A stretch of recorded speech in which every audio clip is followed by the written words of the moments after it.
Hey guys, in this video, we're going to be talking about how to use StockX price charts and historical data. So let's just get straight into the video. So stock price or StockX price charts and historical data allows users to analyze market trends, determine fair market value, and also make data-driven buying or selling decisions.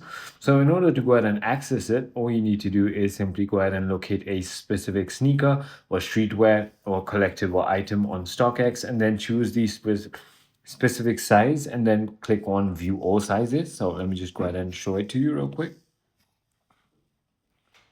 So for example, I found this Jordan Retro 4, right? And now I'm going to go ahead and click on size, and then I'm going to head to view all sizes.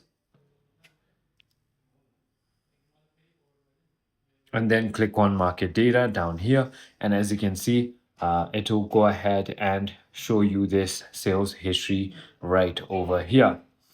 So you can also go ahead and interpret the price chart. So you can filter the sales graph by date, all time, past year, past month, and so on. You can also analyze how often the item sells. Higher volume indicates higher demand, which can lead to more predictable price trends.